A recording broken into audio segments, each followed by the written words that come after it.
Hey, what is going on, everybody? Welcome back to the Sorta Interesting podcast. And my name is Christian Patton. I am the host for you today. And with me, as always, my co-host. He is my chief of staff, the ye to my ha, the wind beneath my wings, Myles. Myles, darling, how you doing, buddy? Good. A little sauced. A little sauce. Yeah, we're a little sauce. It's the summer. What are you gonna do, buddy? We've been getting sauced for the last couple weeks. Yeah. July 4th just passed. Happy birthday, America. Love you, America. Not really a fan of the direction we're going, but I still love you, America. Separate the art from the artist. This was like the first year where I was like watching fireworks. I'm like, I'm feeling really patriotic right now. Like this, I don't know what it is about this time of the year, but I'm like, I could smell it in the air. I could smell the barbecue. I could smell the coals. My under booby sweat is going constantly. So I know it is here. But Myles, let's get into some table talk. We need some better fucking questions. I need to bite the bullet, go on Amazon, find some other cards or something, because these cards garbage. But go ahead and pull one. Okay. Yeah, that one's long. If you could donate $1 million to charity, which would you choose? Charity. Okay. I'm gonna switch this question up. Don't do that. If you had $1 million, I know it's not enough to retire right now, but if you had $1 million at this second, what's the first? God, a few things. How are you spending that? First of all, when people say $1 million nowadays, it's like it's really not that much, and which is sad because you remember Austin Powers. Remember $1 million was like the punchline to that. It's like $1 million. Are you fucking kidding me? Now that's just like the norm. Like a standard house where we live is just $1 million. Where it's like that was the joke beforehand, and now that is the actual real price of things. But God, $1 million right now. Probably buy a house for sure. Like it's kind of that's not even enough to buy a house. Honestly, enough. 1 million, you need like at least 13, 14, put in the bank, so 1.4 million. Put a lot down towards the house and have a really cheap payment. Maybe put a big down payment on a house or something, like a nice one. Yeah, because what is the irresponsible thing you would buy first? Irresponsible. That's great. Car. Let's see. Car, because my car is 10 years old at this point. I got a Honda Civic, so it's not great. God, man, that's a good question. Honestly, where we live here, there are a lot of nice cars out there. There's like a nice like BMW out there. There's like someone here drives a fucking like the Rolls Royce version of a BMW here. I'm like, why are you living where I live, buddy? I'm driving a Honda Civic. Goddamn Corvettes and Porsches. There's Corvettes down in the guest parking. Every other car is a goddamn Tesla here. I'm like, GT2s. Are you guys living at like a different rate than I am living here? Because for us to a car, I would probably buy maybe I'm not really a car guy. I'd probably buy like a top of the line Lexus. I like Lexus. Lexus it's a conservative nice, yet luxurious car still, you know what I mean?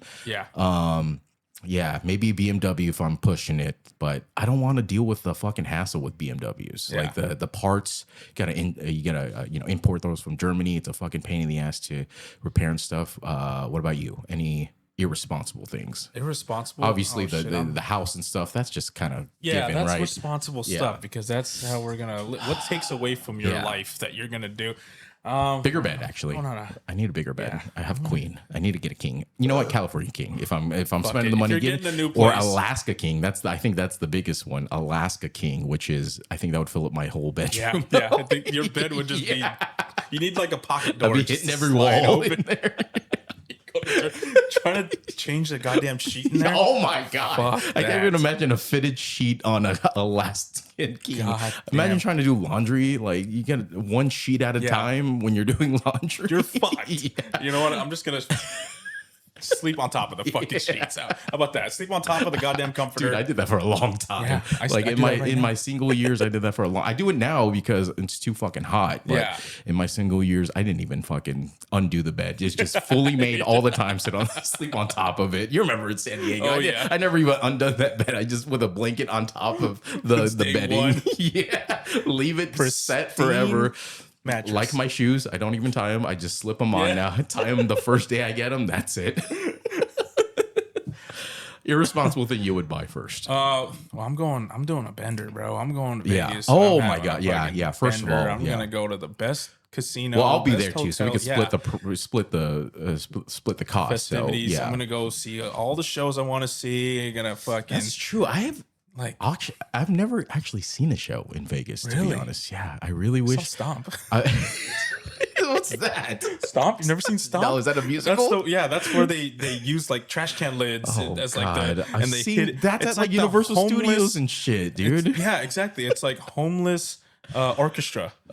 Okay, that sounds No, cheap. but no, no, that one's That sounds like Blue Man Group without Blue Man. gentrified, so it's Oh, like okay. expensive, you know. Okay, So yeah. no, but I want to go like hit a high roller. They're just a I bunch don't of know, I just fucking wanna buskers on stage. This sounds like just hitting fucking paint cans and shit. Yeah, they are. They're doing some acrobats like capoeira shit, just jumping around. I always wanted to see Celine Dion, which is unfortunate. I remember Yeah. when I went there for like my 21st birthday, Celine Dion was back and I didn't go. And now she's fucking retired forever, so I can't go. Front row at a or VIP Yeah. of like the best concert that I don't know. I'd want to see Kanye again. I saw Kanye. That's right. At SoFi. Oh shit, that was Yeah. amazing. I would have loved to be down there in the pit area right there if I could afford it, or VIP section. Yeah. God damn, dude, that was an experience. But yeah, definitely, I love going to shows like a concert, but I want to be in like a good spot where I can like, Yeah. you know, freely move. I hate being in the giant fucking It's- crowd. yeah. It's anxiety. I can't do Yeah, concerts because like I want to that. be Yeah. able to pay for the comfort. I'm getting worse. My anxiety gets worse with every passing year. Yeah, it's like Yeah. any big crowd. I'm like, no, I'm not going. Leaving the house for any reason? No, I can't do it. But I will leave the house for homies and family. But other than that, it's like, do I need to? What do I need to do? Anytime you leave, it's like you're spending $100 minimum. Like anywhere you eat, anywhere Spend you it fucking online drink. at home. Yeah, you could just do that at home or just save the fucking money. Yeah. Yeah. I mean, what else is there to spend the money on? No, buy unnecessary. I mean, when you shit, do I go to guess, Vegas, right? what are you gonna do? Are you gonna gamble that, or are you gonna use that for? Well, I'm hitting the setting- buffets for sure. I'm doing. I mean, we do doing- that anyways without yeah. having $1 million. I'm setting a freaking budget of like what I can gamble, but it's gonna be a good amount because I've always Yeah, wanted to go in that's true. and just go to a high limit table and just fucking play. or Play what though? Which game? I want to play poker or not poker. I want to play blackjack. I want to be on. I was watching a video on how to play craps, and That looks fun, but again, the anxiety, my Yeah. social, I can't handle that. I need to know the rules before I need to going get in there. sauced, and I need like an entourage. Yeah. You know, I need a little bit of Someone behind you liquid blowing the courage. dice Yeah, on there. exactly. Yeah. Right Yeah, here. yeah. And I got a little special technique to throw. You know. Come Yeah. on. I just Rush Hour 2 style, where you're wearing like the fucking alligator suit and like cowboy hat and shit. Yeah, do it real want big. the Yeah. big fucking like the Palms, goddamn penthouse. Oh, yeah. where it's got the pool. Yeah. In the I like want where a they did like the nice- VMAs and shit. Yeah, Yeah. dude. I want like the where Kanye. No, I want to stood for stay at his- the I want to stay at the Caesars, that suite, the what's that? The Hangover type of Oh suite. yeah, that that type or of shit. Yeah. the Encore, and I want to golf on their course, Ooh. dude. I didn't even know they had a golf They have course. a golf course. Oh, It's one of the nice. best. Yeah. Yeah, it's expensive though. Okay. Yeah, I'd go to a nice golf Pull course. another card. All Put right, another all right, card. all right. I want to We'll do one more. short and sweet. The short. I mean, this movie's not that long, but What do you miss about childhood? what don't I miss, man? man. I know you're off the TikTok, but TikTok has a lot of good childhood like reminiscing videos. Obviously the snacks and the candy. Yeah. As a fat Yeah. kid, the different Cheetos asteroids back in the day. Altoid sours. Yeah, the blue Pepsi, the holiday Coca-Cola back in the day, Vault. Like, it's mostly a lot of food for me just because I was such a fat kid. So that food gave me a lot of good feelings back in the day, and they discontinued so many snacks that it's just like, why? Why Yeah. would you do that? Yeah, the vibe was so much different. I felt like too. It wasn't. I mean, obviously, we didn't have as many responsibilities during our childhood. Also during that time, we didn't give a fuck about sugar or calories. Like, that didn't really take place till like Protein 10 wasn't years. advertised on everything. Nobody gave a right? fuck about protein. Nobody cared about all these sugars and refined ingredients and stuff. It was just what's good. What is good right now? All the sodas. I was drinking so much fucking soda back in the day. I was drinking Country Time lemonade by the pitcher back in the day. I was like, it's lemonade. It's fruit. What's the problem? problem here. But that was like as much sugar as like a fucking 2 liter of Coca-Cola back in the day. If not more. Yeah, even like those, remember those like Nestle green teas too? Yeah, Oh my God. dude. Oh I was my like, God. it's tea. It's Bro, what's the problem? The Sobeys, Oh, I Sobe, could down, oh. I fucking shotgun The those pink goddamn Sobeys. things, dude. Oh, bring those back. Yeah, Sobeys. Rockstar energy drink, is that still a thing? I don't think so. That one was hot back in the day. Yeah, that's gone back in the day. Yeah, it's mostly food related. I guess the holidays too, right? Holidays just hit different when you're a kid, always. Yeah. I guess no matter what generation you're in, but our generation, early 2000s Halloween, early 2000s Christmas, like where your ornaments didn't match, it didn't give a fuck, nobody gave a fuck, it just looked homemade stuff. Like that's what it was all about back in the day. Now all Christmas trees have to look like a fucking magazine. I'm like, no, that takes the warmth away from your Christmas tree. I like the mismatching stuff. I like how there's a couple of bulbs missing from your from your lights and stuff. Hell yeah, dude. I love blowing off the tree, just all that dust coming off from it sitting in the goddamn shit forever. But did you have a real tree or a fake we tree? used to do. My dad used to get the real trees, but now it's just fake trees all around. Yeah, even here, here for sure we had to do fake tree. Like, no, I'm fucking around with that anymore. I used to be a real tree purist, you know, but I get it, but that's a lot of fucking work. It is a lot of work. You know, realize when you got to do the work yourself now, you all know, the fucking needles everywhere. And what do you do like after you're done with it? Like if you got a fireplace, that's cool. You could chop it up, put it in the fireplace. Smells like that's what we would do. Christmas that's what tree. I look forward to. Yeah, that's what we used to do back in the day. But even the plastic one, fuck it, throw it in there. Yeah, if you don't want it anymore, fuck it, just throw it in there. Quick PSA to everyone: we are temporarily becoming a full-time MCU exclusive podcast, reviewing 41 movies in 41 weeks leading up to the release of Avengers: Doomsday, coming out December 18th. Which, Miles, you know what else is coming out December 18th? Dune 3. Oh. And guess what? Dune 3 has already released their trailer. Kevin Feige, what the fuck are we doing? Get that trailer out now. You're gonna lose the battle if you don't release that trailer out now. I don't get what you're doing over there. Maybe he's playing the long game where he's like, all right, we're gonna create the hype as close to it as possible. I guess Comic-Con's also coming up, which is bullshit because not everyone could go to Comic-Con. We got to do that someday, by the way. Like, if this podcast blows up, we get some credentials to get in there for free. Come on, buddy. We missed E3 and all that shit. Damn it, being able to go to that. Fuck. It's such a dream of mine to go to E3. That's another thing I missed from G4 TV from my childhood. Oh my God, G4. God. Those summers when you had nothing to do and it's just G4 all fucking day. X-Play, How about magazines? Game Informer magazine. God. When Import those were tuner? coming out. Oh, import. Hey. Hello. Remember Jimmy used to bring those to fucking reading. Remember we had those reading periods? And I'm like, what are you doing, Jimmy?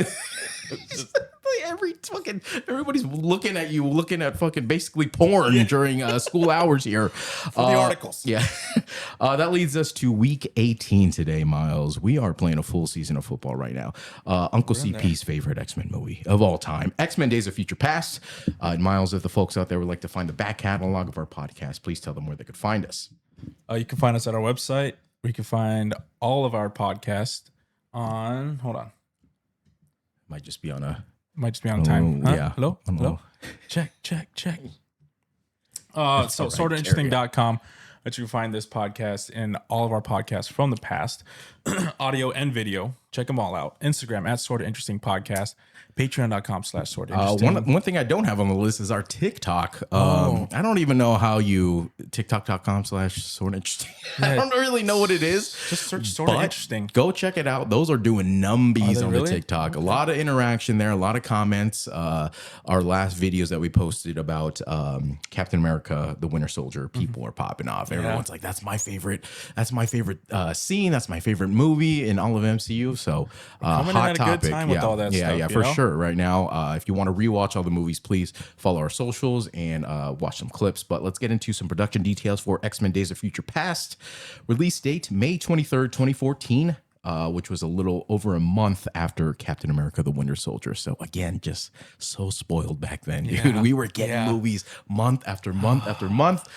This was a little more than a year after the Wolverine, so that explains why Hugh Jackman was in such good shape still. Director, fucking amazing. director and writer, we know them both. Bryan Singer, again, not a huge fan of Bryan Singer as a person, but he fucking cooked with this movie here. Writer Simon Kinberg, we've seen him before. We're going to review another movie of his, Logan, in the future. Budget of $200 million, box office $746 million, and a runtime of 2 hours, 12 minutes, which honestly did not feel like that at all. I was like, I could run this shit fucking again, I can dude. run this back, bro. Let's get into initial thoughts, Myles. After your rewatch of this movie, what did you think, buddy? Yeah, I was already hyped going into this movie because I love this movie. You know, I love this X-Men movie. This is what I think of when I think of X-Men movies and good in the same sentence, you know?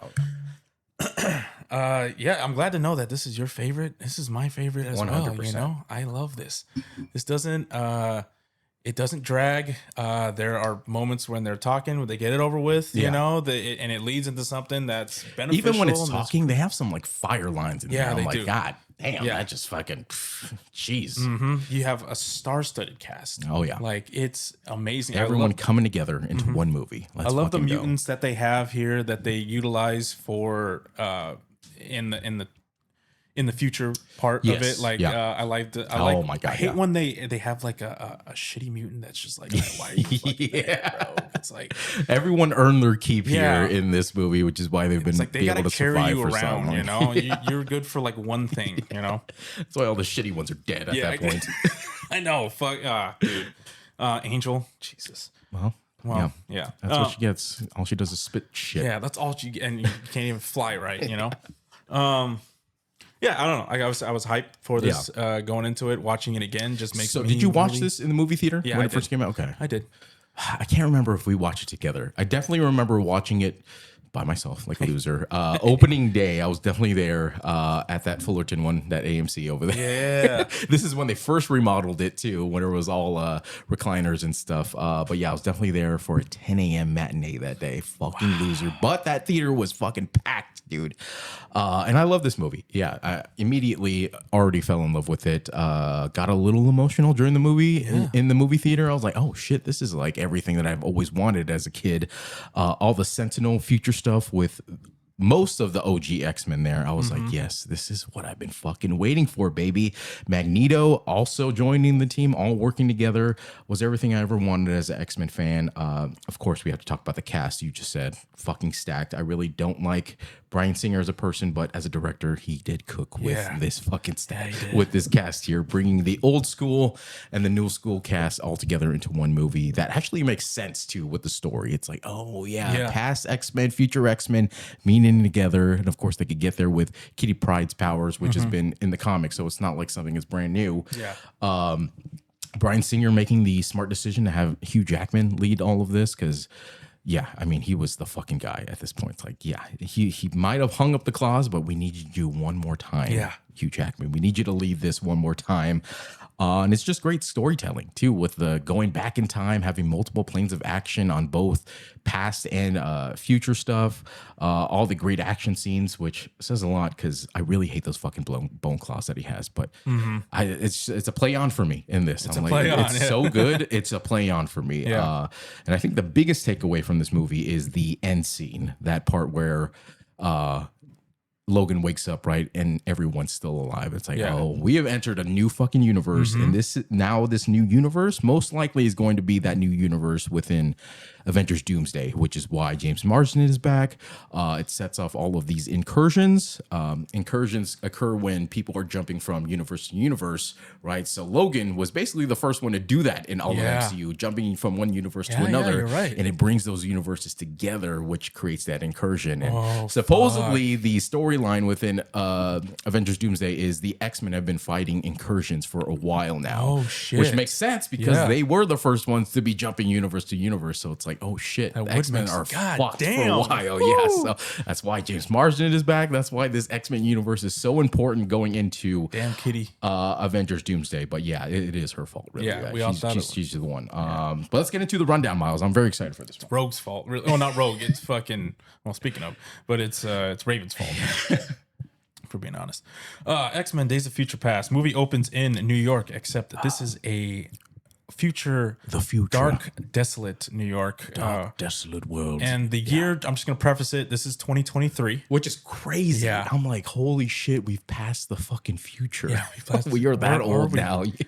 Dude, this future dystopian, it really looks like the Central Park has been turned into an internment camp. And I love the lighting that they have here. I don't know, I guess the robots love the purple lights. Yeah, in here, they and it looks love- fucking cool. Dude, this reminds me of like some Daft Punk, something like, or I'm thinking of It's like cyberpunk, Tron, yeah, type, Tron type of shit. Yeah, it's great. So this is in a future where mutants and human sympathizers are being hunted, captured, or outright killed. Right, even humans. I was like, oh Yeah. shit, yeah. Yeah, there's little sympathizers, and there's a lot of parallels here to concentration camps and Yes. the very first scene from X-Men where we get the Magneto being, or Eric Selvig, or Selvig. Eric, God damn it, that's Dr. Selvig. Yeah, Eric Lencher. Lencher. Which in X-Men '97 they keep calling him Magnus, and then Camille was like, "Why do they call him Magnus?" I'm like, "I don't know. I love X-Men. I still don't really know what's going on, but just fucking roll with it." Carlson, the fucking Grandmaster Chessu. Yeah, so there's a lot of parallels there. And then we get our opening title sequence. Dude, the hottest intro sequence that we've seen yet in the X-Men universe, with that has that classic X-Men music, but it's like somehow like they put like their powers into tubes and stuff. Yeah, it's like kind of going through all of them. It's it's that like scale, Yeah, the pattern Sentinel stuff, Yeah, yeah. the Sentinel, the one that's mimicking Mystique's It's so fucking power, good, and this it's title changing sequence, to yeah. different powers as it goes, which is exactly how the Sentinels work. Moscow, in the same future as the New York City opening, a small group of mutants that include Iceman, Kitty Pryde, Bishop, Colossus, Blink, Sunspot, and Warpath are alerted to an incoming enemy known as the Sentinels. Great mutants that they have in this, but the Sentinels specifically, holy shit, those are dope, and they are scary as fuck, dude. They are so scary in this. Dude, the way that I was scared of these Sentinels, when they're man. dropping out of the ship and there's just waves of them, and like, oh, they're fucked. Yeah. Like, there's no way We around saw it. what a They're few of them did at the fucked. beginning, right here, and it's crazy. These guys, mutants, just end up getting picked off one by one. Warpath, what a great name Yeah. for a fucking X-Men like mutant. And he has like the little like black like eye makeup for like Native American shit, and he looks so cool, dude. What a great name for a hero. You think that's a great name? His real name is Boo Boo Stewart. that Boo Boo. What do you call it? Hey Boo, B. Boo. What do you, Hey, what's a BB. nickname? No, you can't 'Cause do BB anymore. I'm not calling you Boo Boo. Yeah, We got to get a nickname or Boob. something. Hey Boo, Booby, Boob. I don't know what to call him. Oob. Oh, that's like fucking Boo. Like, They also get their own circle shot at this point too, where they're all like activating their powers, and Colossus actually looks fucking good in this. I'm like, God damn it! The one movie where Colossus looks good and he's barely on screen. He's like, barely on son screen. of a bitch. He only really does anything at the end. Yeah. But I always love seeing Which Colossus, is fucking sick. right? We'll get into that Yeah. scene. So you have Colossus, you have Sunspot, who is basically He's taking in the X-Men place- 97 right now, Is so he? you got to watch. Yeah, did you watch season 1 of X-Men 97? I watched part of it. Yeah, Okay, yeah, he's in season 1 now. He's in season 2 as well. So yeah, Yeah, he's supposed to take place of Pyro. yeah. He looks way cooler too. Like does. his effects. Oh my god, Yeah. dude, he looks so fucking cool. So you have Bishop, who can basically absorb power. Right. You know, he's the black guy. Time Traveler as well. X-Men yeah. 97. X-Men the animated series. He was basically the main time traveler there. He's cool. Yeah. Who else do we got? We have Iceman with that Bobby. cool new uniform. He's got like a little like trench coat type of Yeah, uniform dude. going on. He looks fucking sick, dude. Yeah, he looks ice cold. He looks dope. Dripping. Blink, which I thought was really cool. 'cause Blink was cool. The way they make, like, okay, so you have these teleporters, but the way you're able to make all these different teleporters, what's it called? Differentiate from each Yeah. other is She so makes cool. like portals Yeah, where she like she throws throws portals them. and stuff. Fucking sick. Yeah. You got to be really strategic with those, Yeah. because I'll be forgetting This shit. I'll is- be like, oh shit, I forgot that one's still over Playing there. Portal 2, Yeah. she's probably a master at that shit, dude. She plays that shit in real life. So Kitty and Bishop have to retreat. And they We also see the Sentinels what they could do, right? Like Colossus yes. punches one of them, he catches it, and then the Sentinel fucking turns into that Colossus, Yeah. and Colossus looks at him like, "Oh shit, fuck. I'm fucked, Dude, they all die, dude. brutally. They get fucked up, especially Iceman. He gets fucked up multiple times in this badly. He gets fucking. He's trying to ice up a dude, and one of the Sentinels, he just grabs him, breaks off his head. Yeah, and it steps basically on it. shows all of them dying, right? Yeah. Down goes Sunspot. He gets fucked up pretty badly. Iceman, his head comes off his fucking body. Colossus, he gets punched into the ground. Blink gets stabbed. Yeah, stabbed through her own portal, which is fucking sick. And then Warpath just has it the worst. He has it the worst in both deaths. I don't know what he was trying to do honest, there in his first death. I don't know what he's trying to do there. Yeah, he's just standing there. Yeah. And he just jumps into the blast. What was his second death? I can't remember what his That was second the death one was. where the guy's grabbing him. Oh, the yeah. Sentinel's grabbing him and pulling him over his head. Over and just the right into his beam. face. You see his face getting burnt up first, too. Oh, dude, it's brutal for Warpath. But And then Kitty Pryde putting Bishop back into time, right? And as they're coming in, she's like, "Mahalo, motherfuckers!" And she like disappear, which is fucking sick, dude. I love that so much. yeah. So Kitty uses her powers to send Bishop back a few days, his consciousness back into his old body, and to alert their past selves of the incoming danger, thus changing the future. And so that's why they're not there. Clever story writing. I love all that. It's really good. It just keeps buying them time. Yeah. Keeps buying them time. It's inevitable though. They always find them, no matter what. Professor and Charles and his small crew of mutants that includes Storm, Logan, and Magneto. Professor X with his new like mobile version of like Cerebro 2 in the ship. That's right. Fucking sick. And our OG cast is back. Storm with the cool hair. Love the hair. Wolverine with his fucking sick ass uniform that he has on. Dude, it's the uniform that you see in the poster. Yeah, in the poster, which sucks because we barely get to see him in it for the majority of this movie, but he looks so sick. Smoking a cigar, which is like, where do you get a cigar in a mutant apocalypse? I don't know, but it's a fresh cigar. He's still smoking it. I'm like, you gotta have them. 2 puffs maximum. Yeah, put that thing out. Yeah, gotta save that for a good day. That's probably what he does. Probably just 2 puffs at a time. And like you said, the whole concept of sending Bishop back in time after being attacked, such a clever storytelling that I love. This isn't like that silly ass fucking X-Men like first class type of shit that we're getting here. This is all like very serious X-Men shit that we're getting here, and I love that. Professor X explains how the Sentinel program came to be. Raven had killed a Dr. Bolivar Trask, played by Peter Dinklage. Shout out to the Dink. Perfect casting for this. Loved him in this. Dink. Back in 1973. She ended up getting captured, and that's what led to the Sentinel program, or the advanced version of the Sentinel program. This future that they're in now. Yeah, that's able to adapt to the powers. Kind of like how Darwin in First Class, that was his powers. He was supposed to adapt. I guess that's all they need, really, is Darwin being like, hey. Or just Mystique, but they fucked up and killed him, you know. But that was, they should not. Dude, Darwin was such a cool character too. Is he? What is he going to do in the battlefield? They could have. Well, I saw that like in the comics, Darwin he adapts literally to every hero that he's ever fought. And there's like one hero I forgot he was fighting. Maybe it was like Hulk, like Berserkered out Hulk, and so it adapted him to teleport away from the fight because it's like that's its most useful adaptation is for him to be able to teleport away. I guess I can see why they killed him off because there are so many other mutants that could do that. Mystique, obviously. And then there's fucking we get Morph in this new X-Men 97, which kind of a cheat code because you could just be any hero at any time. So we like see him turn into like Deadpool and Thor at points. It's like that's kind of a cheat code. Yeah, that's too much. That's too OP. All right, that's like Kirby. You know, you just press down when you suck him. Hey. So Raven kills Dr. Bolivar. That's a domino effect that leads to her being captured in this Sentinel program. Technology. Trask routinely experimented on mutants to utilize it in his own research, and we see pictures of that later on. It's scary. Brutal. Professor X wants to go back in time to stop Raven, but his mind wouldn't be able to handle it. And I love this from Wolverine. He's like, wait a minute. My brain. I got this, guys. What if a brain could heal as fast as it's getting torn apart? I was like, Jesus, that doesn't sound like fun, but it sounds painful. If it's what you got to do, you got to do it. Yeah, that's why Logan, he knows what needs to happen here. He's a true leader. Yeah. You know, and I love how they, just a little side thing, I love how they bring him back because they never gave up on Wolverine. Yeah. Right. As a franchise. Oh yeah. They never get even after like the shitty. I love that. Right. They still bring him back. Like you still have to be the leader. You're still the guy for the X-Men. And arguably one of his best roles aside from, for sure. Logan and He didn't even need the metal claws for most of this movie. He was still good in this. Yeah.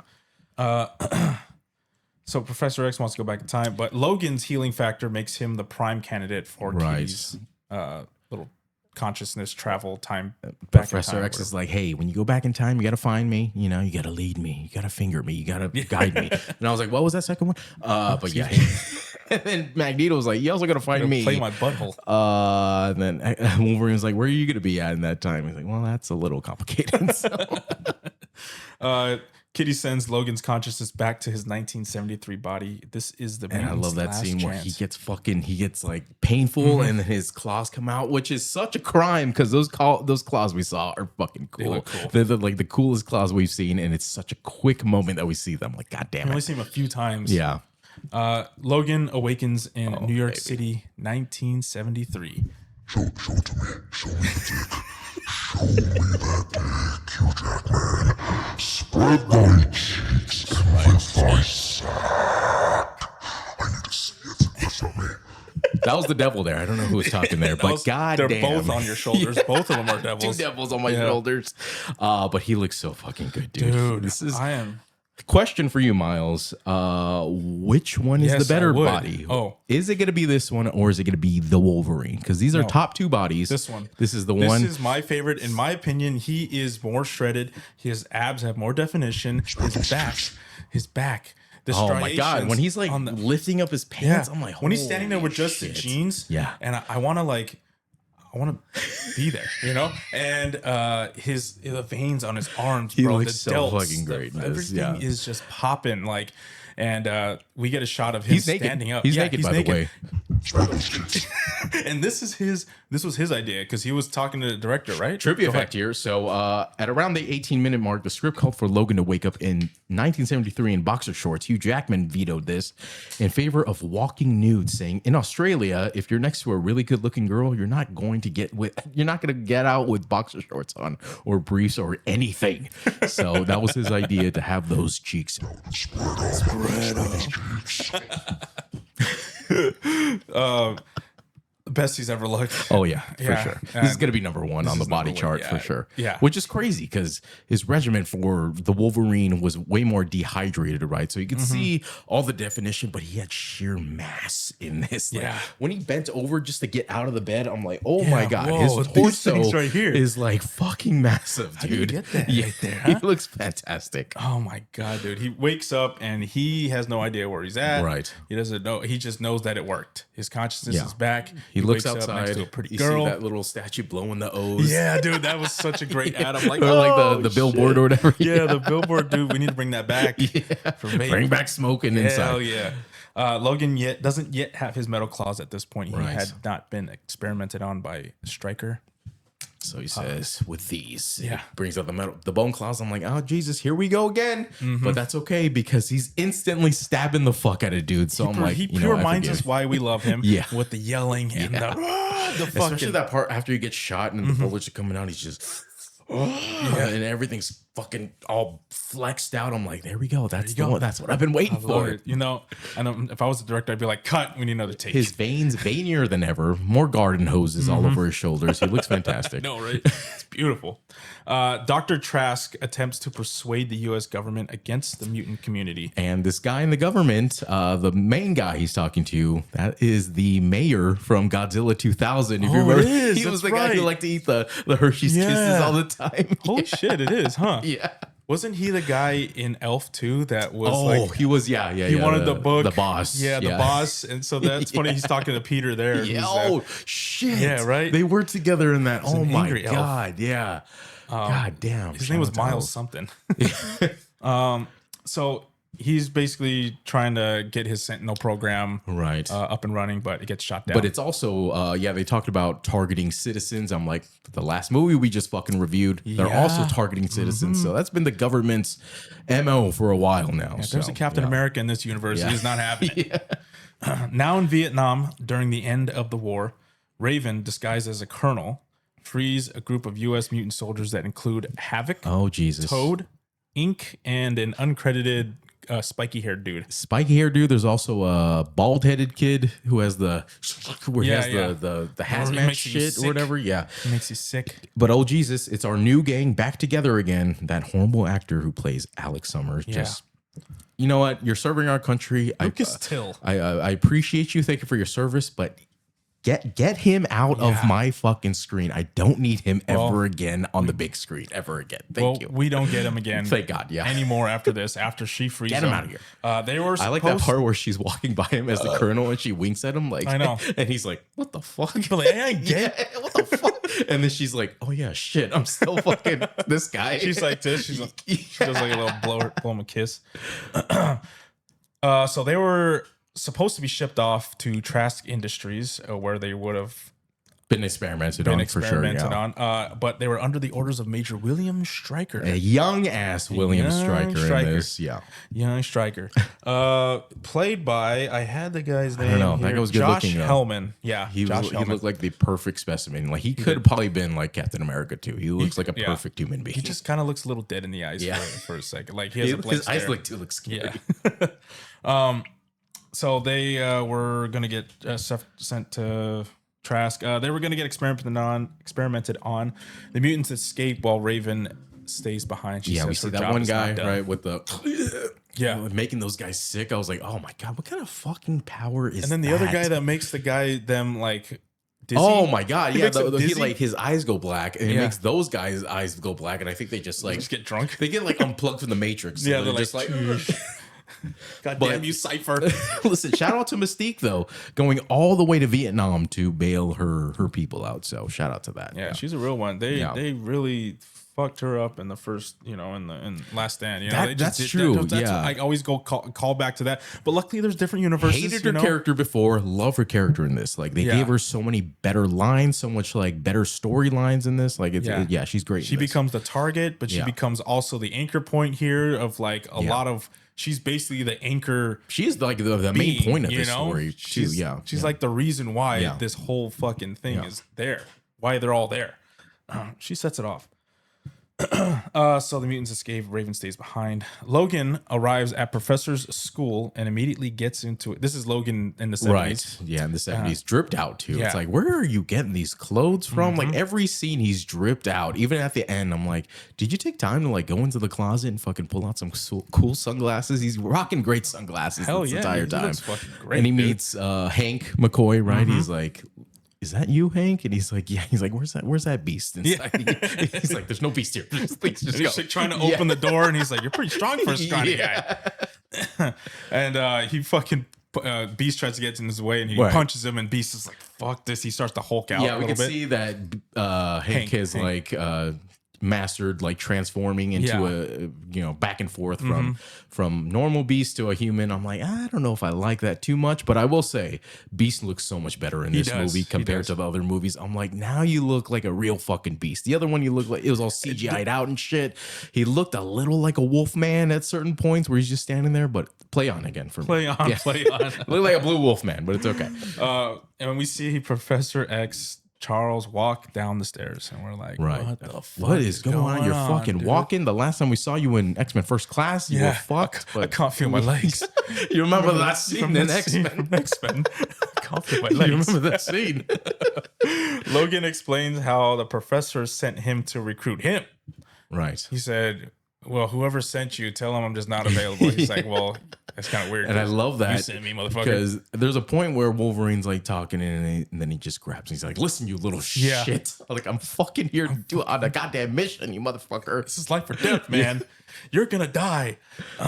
So he's sent to recruit him to help stop Raven. He basically tells her that Raven's on a destructive path. And Charles agrees because he cares about Raven, but doesn't really care about the future, which is kind of shitty from him. Yeah. Yeah, that's what happens when you're a druggie. I like all this because Charles, they show it a little bit after the scene, but he's a bit of a junkie, right? Because Wolverine was like, how is he fucking walking? And Hank explains like he's been using this new drug on himself, but it takes away his powers. But which is why I love the X-Men so much more as an adult now, because there's nobody in the X-Men cast that is like a perfect human being that is like a Captain America type of perfect, right? They all have their flaws, especially Professor X.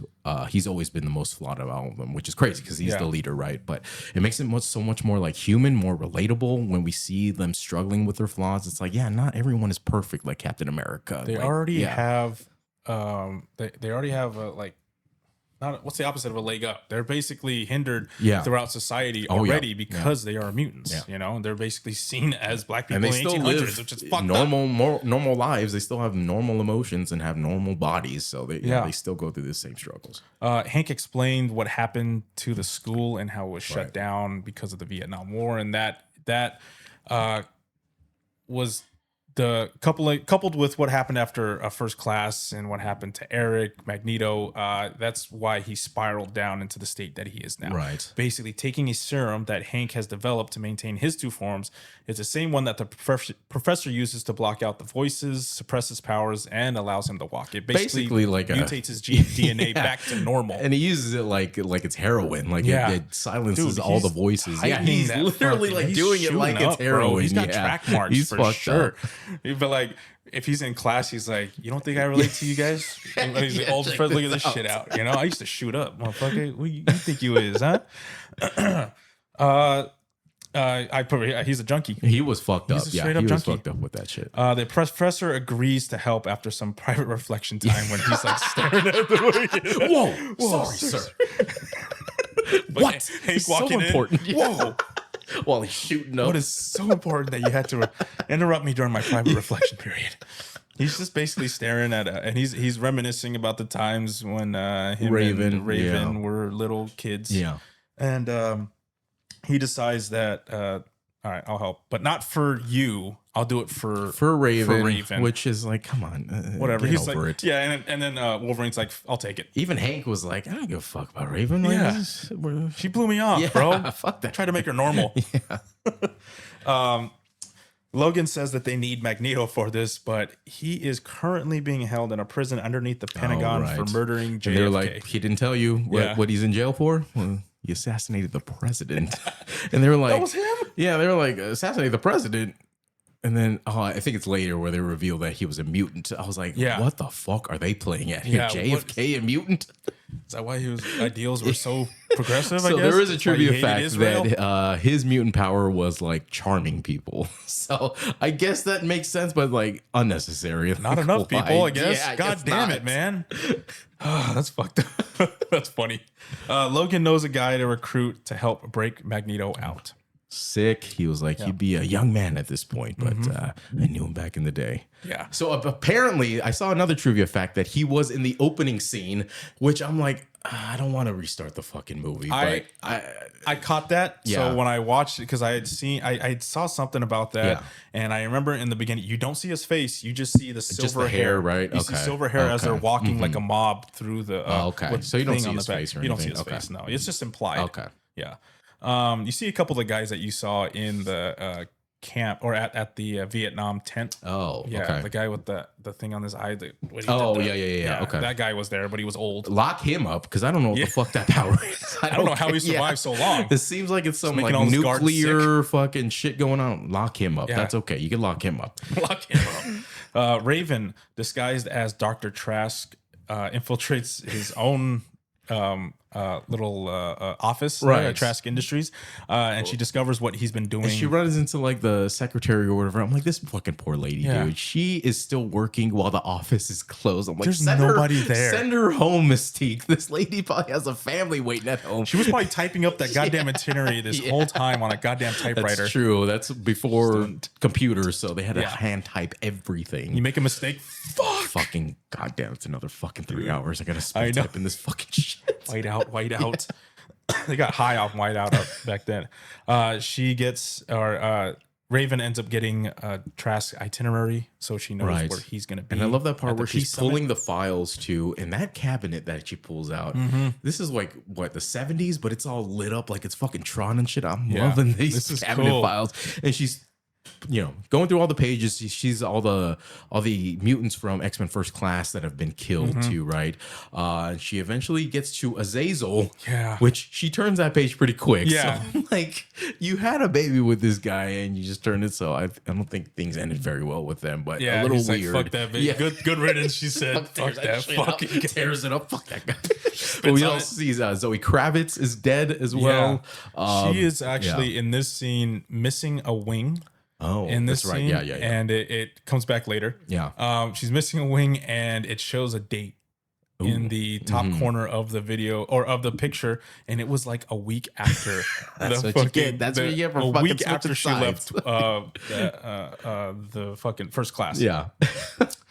Oh, so she got what she deserved. It's okay. Logan, Hank, and Charles arrive at the Maximoff residence to recruit Peter, aka Quicksilver, played by Evan Peters. Shout out to, I keep calling him fucking Peter Evans. Evan Peters. Evan Peters. Let me get that right. Shout out to Evan Peters. Evan. I mean, it could go either way, right? Peter Evans. Evan Peters. Evan. But yeah, I mean, he is the superior Quicksilver. There's no doubt about it. Yeah. Like, well, we're gonna get to eventually Aaron Taylor Johnson as Quicksilver, but you did not see that coming. Yeah. That fucking Russian accent. I hate is that shit, just dude. that's gonna be in 2 weeks anyway, so we'll get to They that. weren't. But There was some dispute between because that Quicksilver was in development already, and this Quicksilver, but there was an agreement where they weren't able to use. They weren't able to tie anything to Avengers. Weren't able to say two different entities, right? This was a Fox movie, Marvel under, or Avengers under the Marvel entity. So yeah, can't cross the streams just yet until recently.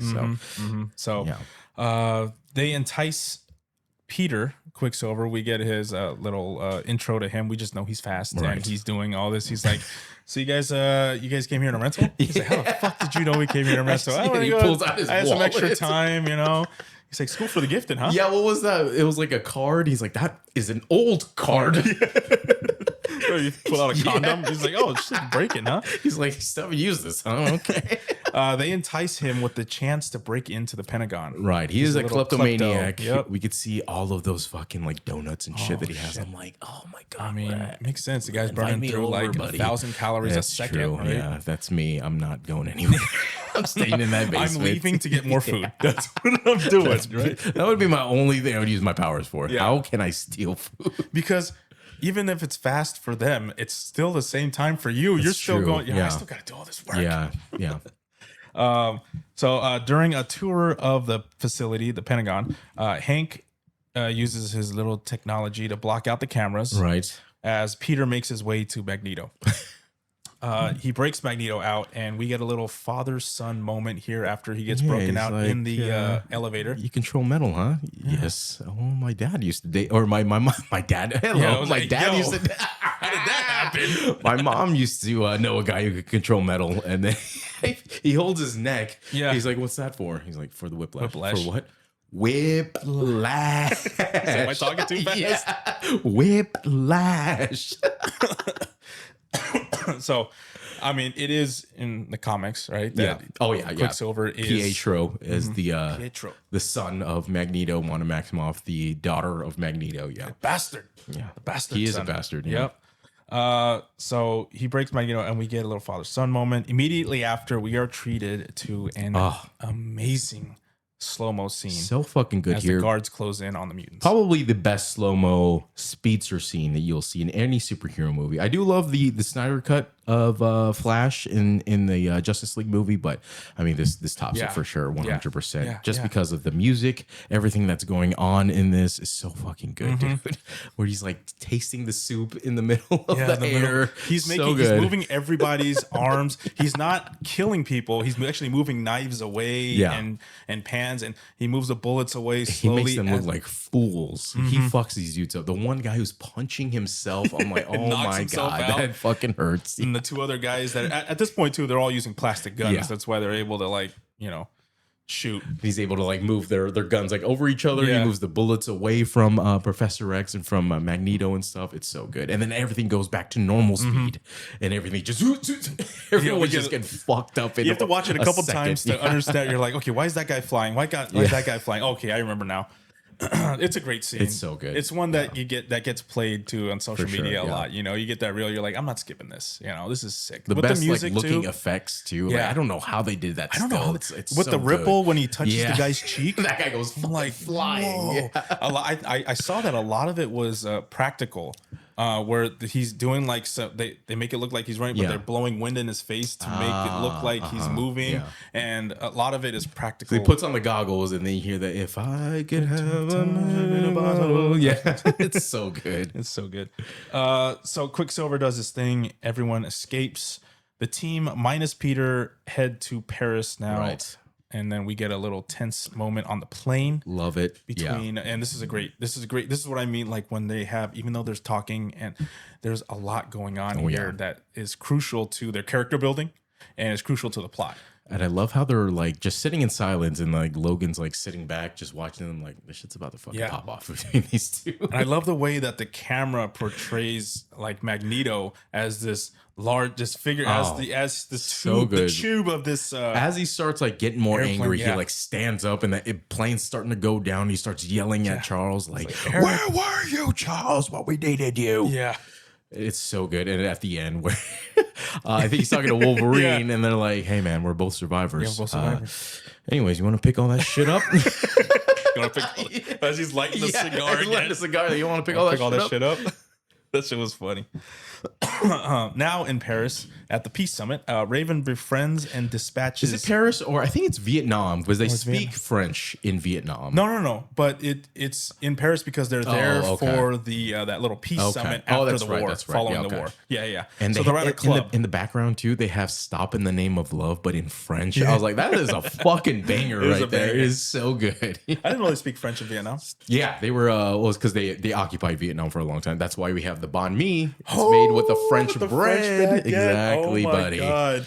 The French aren't so bad. I hope they win the World Cup over. I want to go to Vietnam so bad, but I can't deal with that humidity. I can't. It's just it sounds very sticky out there in Vietnam. Yeah, I need AC but the food. Yeah. I'll go for the food. Yeah, I'll go for the food. Give me the food.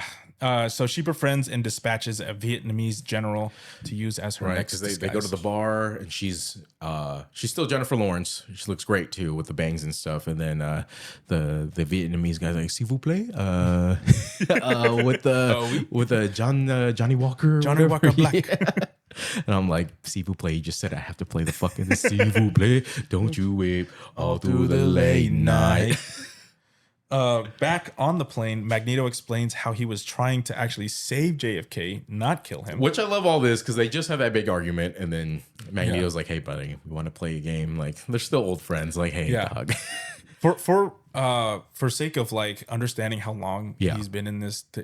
JFK was assassinated in 1963, I believe. That's right, yeah. And this is 1973. Yeah. He's been in that prison for 10 years. Yeah, he was drinking alcohol too, and he's like, "I haven't had a proper sip in 10 years." I'm like, "God damn, you've been in that bunker for a long time." The bunker was old and was made from just concrete and sand, so there was no way he was busting out of it. And that's when they talk about the assassination, where he tried to curve the bullet away from him because he is a fucking James fucking McAvoy and wanted then that's when we get the drop of because he was a mutant. I'm like, what the fuck? What are they playing at here? JFK? Are you having a laugh? JFK a mutant? You having a laugh? Last time he saw Raven was a decade ago. The same time he had a drink. He apologizes to Charles. They have a little heart to heart, and Charles is like, "Damn, I'm kind of." I did like that where he was like, "I really do apologize. What happened?" Charles was like, "That was fucked up," and then Charles was like, "Whatever." Like, he wasn't like I forgive you. He's just like, "All right, let's play. Let's play fucking chess right now." Yeah. By the way, Charles punched Eric. Right away.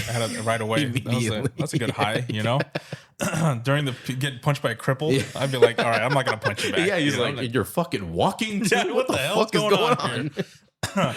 During the peace summit in Paris, Trask pitches his Sentinel program to. It looks like a bunch of like different generals and stuff. Which maybe he's trying to get shopped around everywhere. Yeah, I think he's just trying to get someone to buy it since he can't do it in the U.S. He needs the U.S. to fund it. denied him. He has the research. He just needs to fund these fucking Sentinels. His machine that he has on him to sniff out. Which great introduction to the plot. It's like every time he's like, "What the." What's going on here? What's going on here? I got this There's little one of us. beeper. There's one of them in here right now. And they just trust them automatically though about with this. They're like, oh, that. Are you sure? Like, I would trust the Mystique also not playing it cool because she's like, hey, guys, just relax. That thing must be busted. Yeah. And I wanted him to get on the table so bad, like in Elf, and he runs across the table. He's holding the fucking thing. Call me off one more time. One more time. Come on. He does that. Come on. He's an angry elf. Just as Raven is about to shoot, he's like, we got a funny guy at the table. Huh? It's funny. Yeah. We're all laughing. He's like, we're all laughing here, pal. He's so good in that. With fucking Kyle Gass from Tenacious D too. He's like, what if the pumpkin was the one crying? Whatever. Shut the fuck up. Get the hell out of here. A peach with a thought? Genius.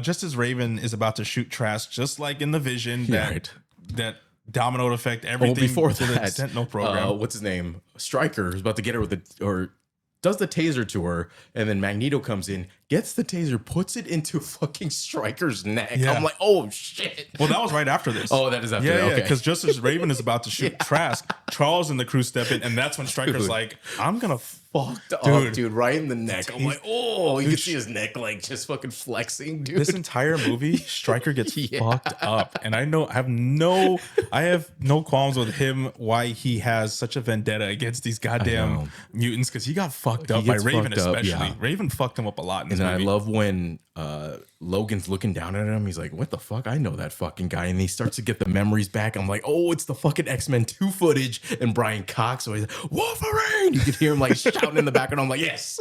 And then you hear also Wolverine, Stryker. I'm like, bringing it back, baby. Here we go. Stryker.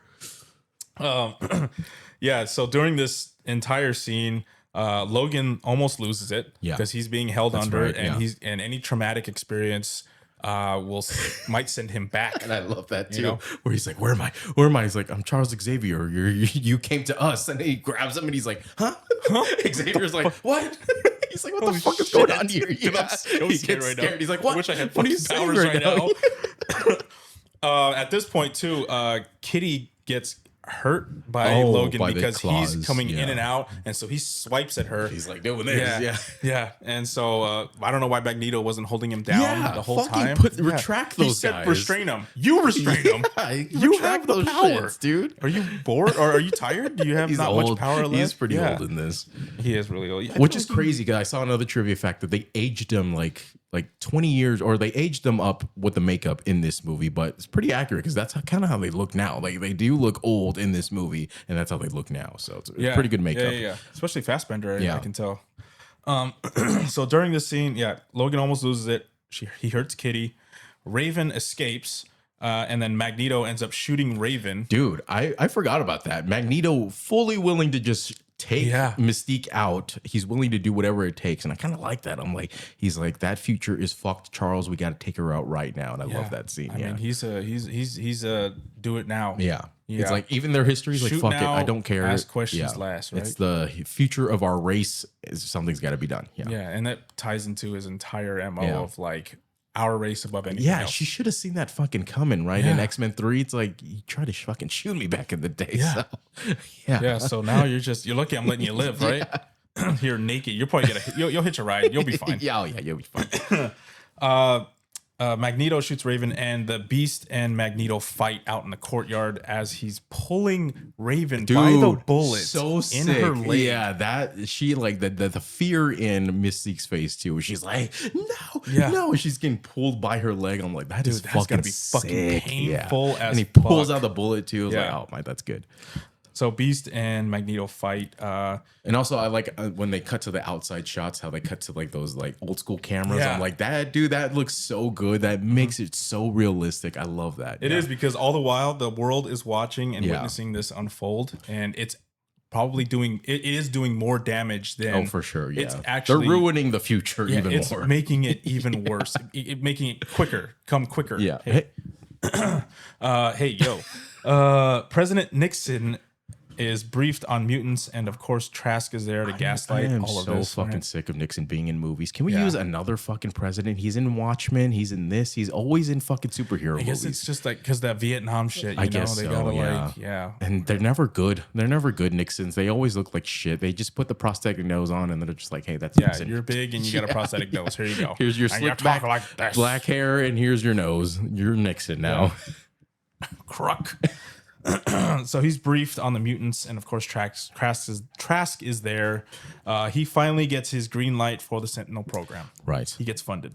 Hella fun. He's like, actually, it's going to cost a little bit more. I did like He was like, well, there's a mutant out in the loose who could basically be fucking anybody. So guess what? Now you're going to have to be the president. Yeah, could even be the president, guys. Dun, dun, yeah, you know? he got him. He basically what happened is X-Men 2 when they went after the president. They're like, hey, like, what are you going to do? Yeah, fear mongering, dude. Love it. It's the basis of is the ultimate persuader fear, especially here. Oh yeah, Jesus Christ. Raven gets patched up in a little hotel or hospital. They really do got her speaking all kinds of languages in this. Yeah. I'm like, do you really French? gotta flex her acting skills like this? I've had enough. Okay, Yeah, that's okay. Let's carry it. Fine. I trust you. Magneto gets intercepted by Raven in a train station after he finds out that that they have her DNA because he was watching the Tube. Tube. Or whatever they call it over in France. That's right. That is the Tube. The Tube. In France, it shows a scene where they're picking up her blood, right? Because they need her DNA. Trask wants her DNA. He said, "I need more blood. Yeah. I need fucking like flesh and skin and all that shit." Yeah. When he was pitching his idea to the president, he's like, "Her, I need alive for research purposes, of course. You know, I'm no sex. Hello. Things. Yeah, I don't want to touch her. I heard she could be anybody. Also, she's rocking nothing." The whole movie, and she does that move like on the table where she like opens her legs. Like that. I'm like, wait a minute. The part where she's kicked just out there. Yeah, she's kicked the Vietnamese general and her legs up in the air. Yeah, you're like, huh. Whoa. Nothing to the imagination there, huh? You had a kid somehow, but yes, that's crazy. That's crazy to me. So Magneto, Eric explains to her the reasoning behind trying to kill her and that they need to stop the government from developing those weapons since they have her DNA now. Right.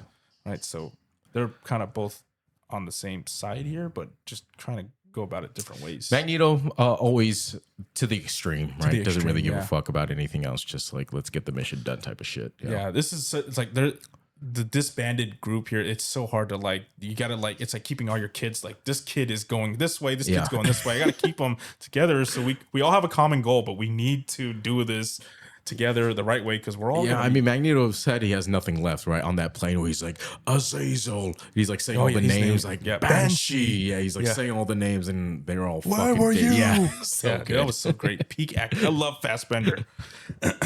Back at the mansion, Charles starts to sober up, which means he's losing his legs and gaining his powers back. Yeah. He's like once these go. This comes back. Yeah, he does that with all the voices, all the noise. I could see basically his heroin, so he's coming off the heroin right now. Yeah, dude, imagine that though. Like, where would if you had a drug that if you were in this position, would you want to walk around or would you? I know even Magneto was like, wait a minute, you gave up your powers so you could walk? Like, what the fuck is wrong with you? Dude? Yeah, it's easy for you to say you can fucking walk, asshole. You got everything. Yeah, you got everything. You can make metal stilts, you bitch. You can float. Yeah, can you build me some fucking leg things? Jesus. I thought we were friends, man. You just left me. At least make me a fucking cool wheelchair with your metal powers. Get with Hank. He'll develop. You just fucking make it. You said you're sorry, but you're not doing anything to fucking help sorry, me. Apparently. So at this point, he's like, I'm going cold turkey. I'm getting clean. Good for you, man. Yeah. Trask and Stryker chatted up in the lab at his facility while we see Magneto sneaking that's when around. he does like the fucking what's that? There will be blood. He's like, what is this? Yeah. I need more of this. I need more of this. I need this. Why don't I own this? Why don't I own this? Why don't I own this? Yeah, he's like, I need more. Yeah. I need everything for my Sentinel program. Whole body for scientific purposes. We get a first look at the Sentinels being loaded into cargo boxes. Fucking cool. I love the Sentinel design. Looks great with that little like clear like mask thing that they have. They look great. Yeah, it seems like part of the time too. Especially, well, you have the other Sentinels to kind of go off of, so you're like, okay, it's easy to make a rudimentary first gen version of these, kind of from the time. Charles uses Cerebro for the first time in a long time, a decade probably, to locate Raven, but he ends up breaking it because he's a bitch. He's been on the juice rusty for a while. Yeah, his on the sauce. Yeah, his brain's rusty. Charles uses Logan's mind instead to speak with himself in the future while he's fucking sick. Yeah, that was pretty cool. That was dope. We get a McAvoy Stewart moment here. Well, we all been waiting for. I wish there was a dual Magneto scene. That would have been great, but this is good enough. Yeah. He just enters in. Hey, what's going on in here? Oh shit, what's up? He's like, damn, I was hot back in the day. Damn, I look fucking old now.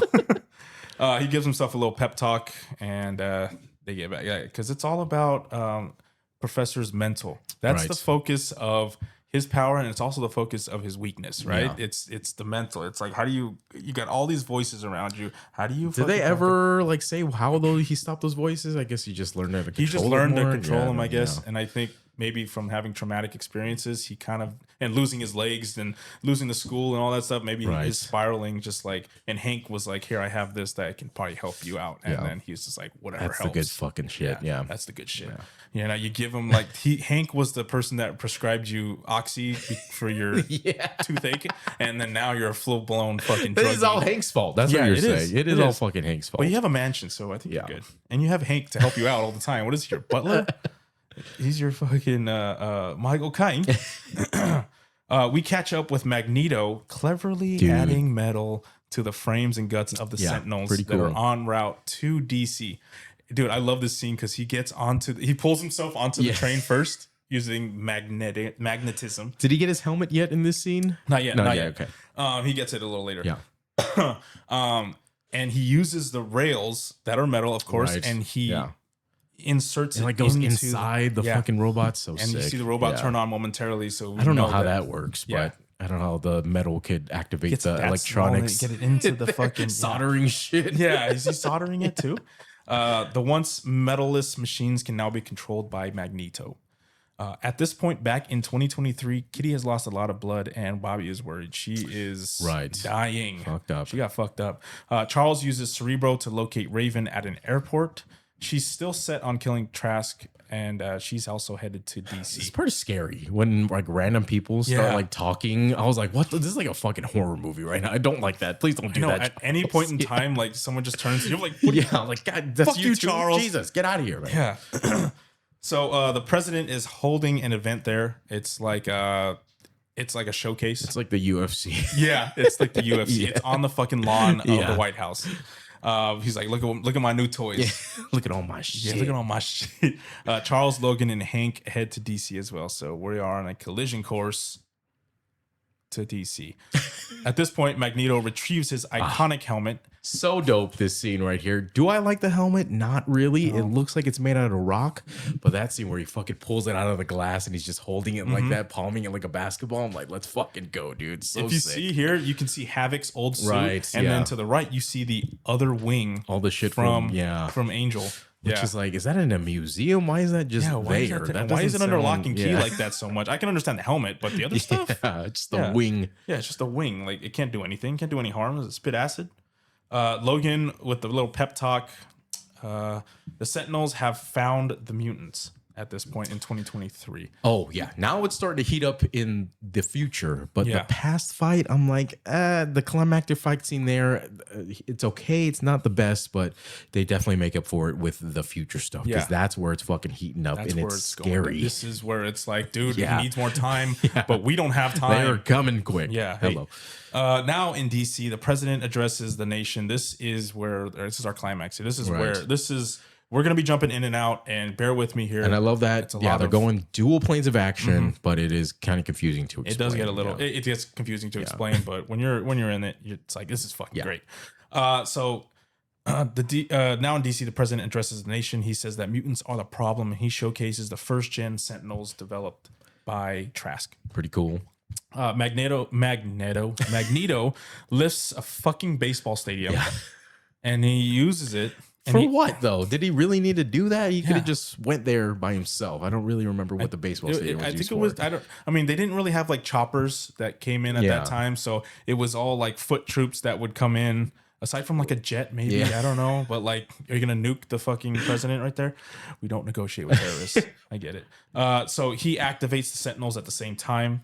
So sick, because what's his name? Bolivar Trask like looks at Stryker. He's like, "What the fuck are you doing, dude? I didn't tell you to activate them." He's like, "I didn't do anything, I did, motherfucker." Man. And then don't get short with me.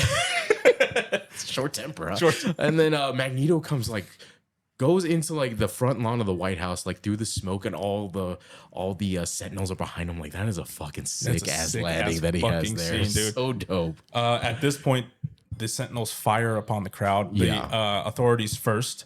At the same time, the Sentinels. I like the parallel how the Sentinels are activated here, and the Sentinels arrive attacking in two different timelines. Yeah, as Storm and company attempt to buy everyone some time. Storm fucking being badass, looking cool as fuck in the air with her new haircut and shit. So sick. Also, we're probably gonna get to it in a second, but Magneto also joins the fight at some point. He lifts that jet up.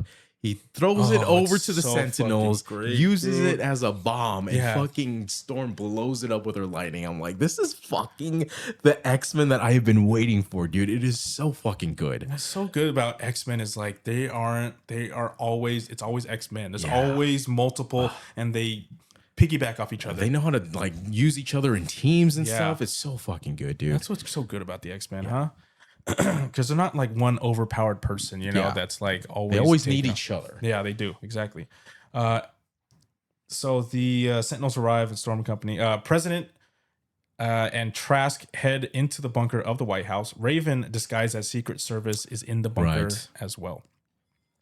Storm and Magneto team up to detonate the reactor from the plane. Fucking cool. And then back in the 70s, Magneto drops the stadium around the White House as a little shield. I guess that's why, so nobody else could get into there. Okay. Nobody can drive in. There's like less noise. It's quiet. 2023 Storm is killed. Dude, I forgot about that scene because even back in the day, watching the movie theater, I was like, "Oh shit, she's fucking dead." This time around, again, oh shit, I totally forgot, and I said, "Oh shit" out loud again. I'm like, God damn it, Storm! After such a great scene, it was the calm before the storm, if you will. Hello. Hey, so she's dead, and the mutant. Wait, what was it? Well, also she dies, and then one. Yeah. Bishop blows himself up. He gets fucked up bad in that. He can only absorb so much power. Also, Blink using her teleportation portals, right? She sends Colossus through that portal, through the fucking sky. And to gain momentum and just punch the dude. So fucking good. That is so fucking sick, Capcom versus Marvel shit, where he just does his like aerial attack. So good, dude. So 70s Logan attempts to stop Magneto. But he says, "Motherfucker, I can control metal. I know you don't have any in your body. I'm gonna put it back into you." Basically recreating that scene from the comic books, X-Men 97 too. Instead of taking the metal out of Wolverine, he's putting the metal back in. I was like, oh shit, that's fucking puts dope. all this rebar in him, and he just sends him flying into the fucking water. That is the end of Wolverine in this story. It's like you have no other part to play in this story. He's just gone for the rest of this. We still have like 20 minutes left. Everybody got him. He got everybody there. Now it's up to you guys. He's drowning in the water, being held down by Magneto. At the same time, he locates the bunker that the president is in. And he rips that fucking thing out of the White House. I'm like, that is fucking sick. Yeah. That is dope. He's like a metal detector. He's like scanning. Found you. He just rips the doors off. Like, just peels it like a can.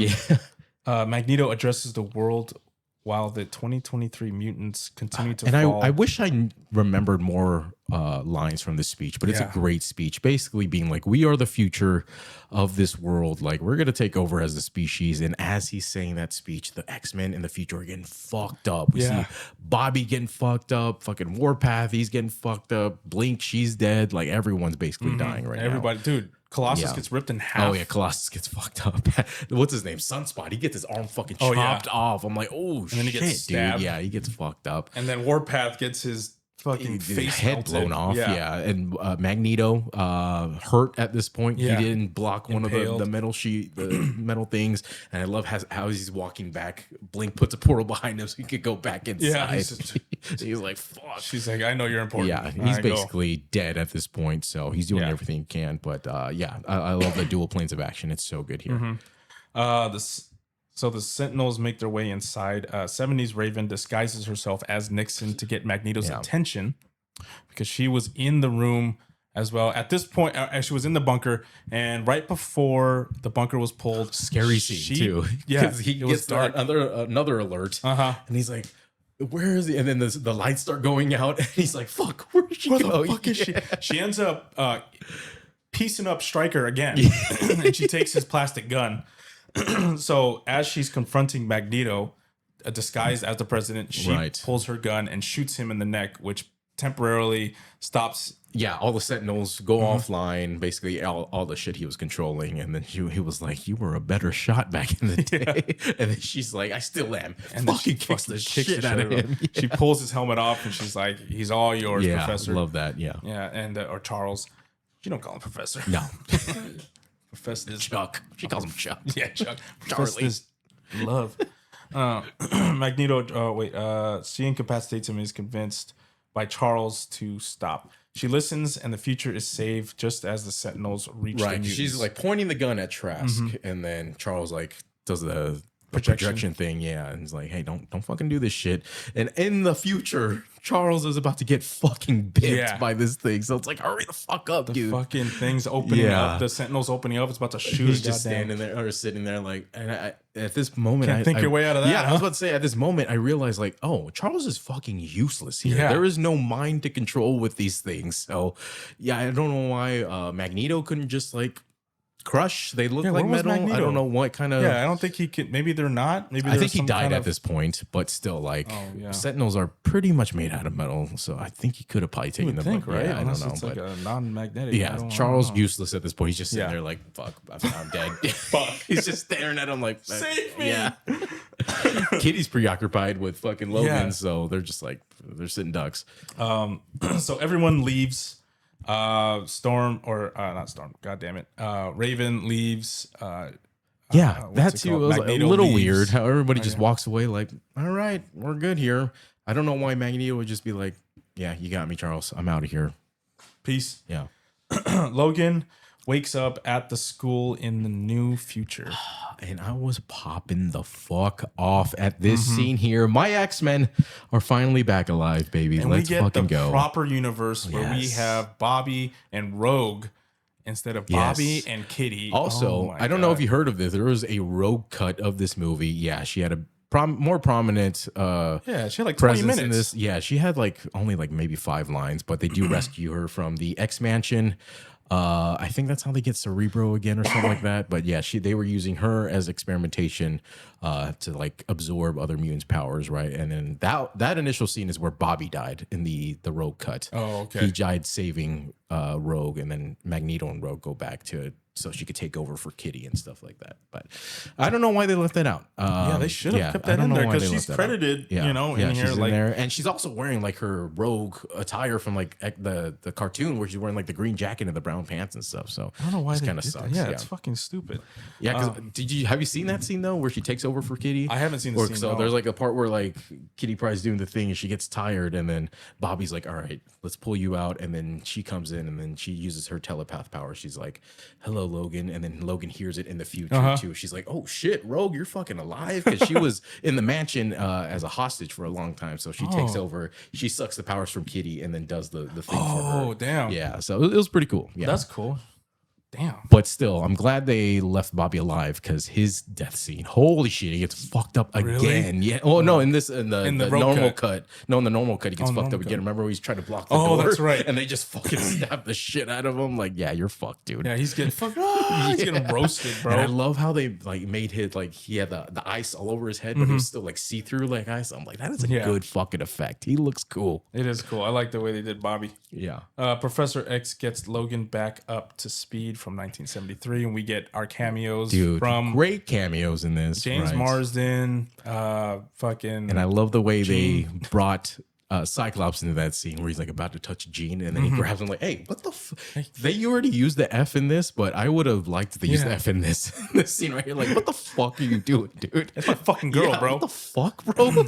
And he just and those goofy ass glasses that he has on them. Like, what are you doing? Why are we? He's coming back, and you're still doing him dirty with those shitty ass Oakleys that he has on. Shit, those were ugly as fuck. Yeah, it's okay. I forgive them just for this scene alone. But we also see Beast, right? He's back. I think it was Kelsey Grammer, but he looked a little weird. His eyes were very red, and it looked a little scary. He looked like a possessed beast. He's teaching horticulture. Hey. So back in the 70s, Welcome back. The Logan was fished out of the water by Stryker. Only it wasn't him this time. It was Raven. Which I don't understand. Like, what? I don't know why they needed to include the Raven part in the Stryker. It would have been great if it was just Stryker, because that could just we could just write that off. Like, oh, he has his claws now. Like, it's okay. Like, we don't need to know the whole backstory. He has his claws. But to have Stryker as Raven, that didn't make sense to me. Like, why would you put Wolverine through all that? Yeah. Isn't Stryker bad too? Like, he's got to be indicted, because we saw a newspaper that showed that what's his face? Trask was indicted on like charges of selling military secrets and shit. Yeah, Stryker's like black ops shit though. Like, he's off the radar type of shit, you know, like the stuff that the government doesn't even know about. Yeah. Where the fuck is he right now? Anyways, that's the end of the movie. We do get a post-credit scene. I don't know if you want to get into this because we're not really getting into the movie. Let's get into it just so we could talk shit about the other movie. But we do get the back in time, right? Apocalypse as a young Apocalypse putting together all of his pyramids and stuff, which is actually good because if you watch X-Men 97, that's where they're at in the story now. That's what they're doing in the story. So go watch that. But unfortunately, this story does continue with Apocalypse and Dark Phoenix, but we will not be reviewing those because frankly, those are shit movies and they have they have nothing to do, really no future impact on MCU. It is just this last scene really in this movie that has future impact on MCU. But final thoughts, Myles, on X-Men. What's it called? Days of Future Past. Shit, yeah, I'll fucking run it back, bro. No, it's cool. I was about to say, like, when I first, sorry, I'm going to cut you off right now. I'm going to go first, but I was a little afraid of the rewatchability after when I first rewatched this again. I was like, I don't know, man. I can't remember too much about the ending. I don't know if I liked it a lot.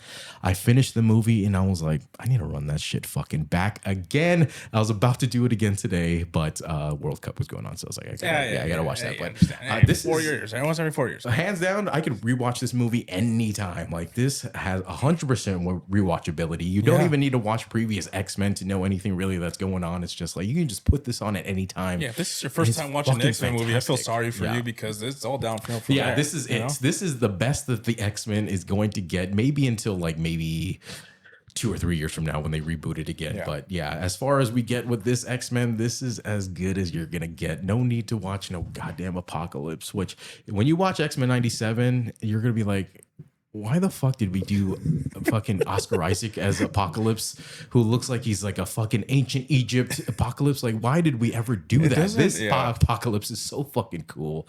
Maybe they'll come up with a better Apocalypse in the future. They wasted Oscar Isaac twice. 100%. Twice, oh my dude. God. It's fucking pissing me off. They gave him another chance, which was actually, he was good as Moon Knight. They just fumbled the fucking ball with that. Hopefully he'll come back for like a Midnight Suns type of thing. But yeah, for sure. But yeah, your final thoughts on this, Myles? Yeah. The rewatchability is up there. It's my favorite X-Men. Where else? We just glazing it. You know, it's my favorite. That's it. We'll because there's a lot of movies in this review that we've been doing, these review series, where I'm like, I don't need to rewatch it anymore. Like even Captain America, Winter Soldier, I'm like, it's great. Do I really need to rewatch the whole movie? Not necessarily, but this movie, I'm like, I have no problem rewatching this one. Yeah. Preview of the next episode, Myles. Dude, we are fucking getting into it. We are getting into the good stuff here. Guardians of the freaking Galaxy. Gun. Man, I'm very excited for that. Did you watch all 3 of the Guardians of the Galaxy movies? Okay. I cried. Yeah, I know. I don't know if I'm ready to do the third one. I don't know if I can do the third one, man. I'm already dreading. I'm dreading that. We might not even need to do that one, honestly, because that one doesn't really have a huge impact on MCU, but we haven't done it yet. We'll burn that bridge when we get there. But Guardians of the Galaxy next week, Myles. Give them the plugs where they could find our podcast. We are out of here. Yeah, sortainteresting.com. That's where you can find this podcast. audio and video podcasts from the past are up there. Go check them out. Check out our whole X-Men series so far. Man, this is it. Yeah. Oh shit! I'm just realizing this is the end of the X-Men that we're gonna have for this. Because we're not doing the other two. Fog. I mean, a little glimpse of it in Deadpool. we do Deadpool. Yeah, I think we are going to be doing that. So we should. We have to because it's part of the whole series. Fuck. This is not the last time we're going to see Professor X. This is not the last time we're going to see Wolverine. But the rest of the crew, sayonara till Doomsday. Secret Wars. Yeah, Doomsday. We'll so sortainteresting.com. Instagram at Sorta Interesting Podcast. YouTube.com/Sorta Interesting. Patreon.com/Sorta Interesting. We're also Sorta Interesting on TikTok. Yeah, go check out that Tiki, ladies and gentlemen. Doing numbers on there. A lot of people engaging with our content, commenting on it. Go comment on that. But next week we will be back for Guardians of the freaking Galaxy. Hold on to your butts. Peace.